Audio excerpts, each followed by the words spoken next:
Dánsko a 8 ďalších krajín v nedeľu skritizovalo Európsky súd pre ľudské práva za zavedenie obmedzení pre deportáciu kriminálnych migrantov. Dánsko, ktoré sa v júli chystá prevziať predsedníctvo Európskej únie, zverejnilo list, v ktorom požaduje väčšiu voľnosť pri vyhostení imigrantov, ktorí páchajú trestné činy. List spolu s Dánskom podpísali lídri Rakúska, Belgicka, Českej republiky, Estónska, Lotyšska, Litvy, Talianska a Poľska. Mnohí sem prišli legálnymi cestami. Naučili sa naše jazyky, veria v demokraciu, prispievajú k našej spoločnosti a rozhodli sa integrovať do našej kultúry. Iní prišli a rozhodli sa neintegrovať, izolovali sa v paralelných spoločnostiach a dištancovali sa od našich základných hodnôt rovnosti, demokracie a slobody, uvádza sa v liste. Najmä niektorí neprispeli pozitívne k vítajúcim spoločnostiam a rozhodli sa páchať trestné činy. Je nad naše chápanie, ako môžu niektorí ľudia prísť do našich krajín a podieľať sa na našej slobode a našich širokých možnostiach a v skutočnosti sa rozhodnúť páchať trestné činy, pokračuje list.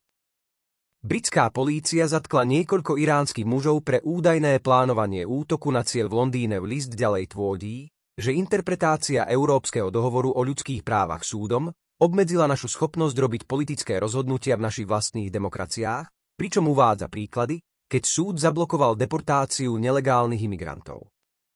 Trump podpísa obchodnú dohodu so Spojeným kráľovstvom a navrhuje obchodné rokovania s Čínou počas 16. týždňa v úrade. Dánsko a signatári žiadajú, aby súd poskytol európskym krajinám viac priestoru na deportáciu nelegálnych imigrantov, ktorí páchajú násilné alebo drogové trestné činy, a aby európskym vládam umožnil dôkladnejšie sledovanie nelegálnych imigrantov. Musíme byť schopní podniknúť účinné kroky proti nepriateľským štátom, ktoré sa snažia zneužiť naše hodnoty a práva proti nám. Napríklad inštrumentalizáciou migrantov na našich hraniciach, dodáva sa v liste.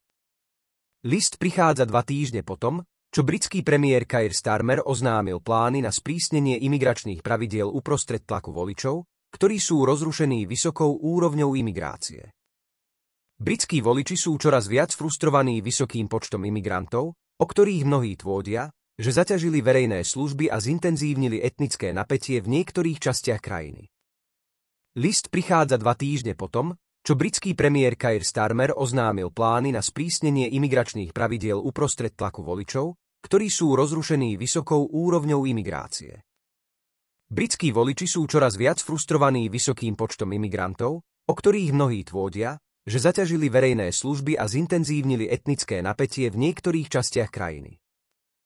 Každá oblasť imigračného systému vrátane práce, rodiny a štúdia bude sprísnená, aby sme mali väčšiu kontrolu, povedal Starmer v úryvkoch z prejavu, ktorý plánuje predniesť v pondelok. Presadzovanie práva bude prísnejšie ako kedykoľvek predtým a počet migrácií klesne. Vytvoríme systém, ktorý bude kontrolovaný, selektívny a spravodlivý.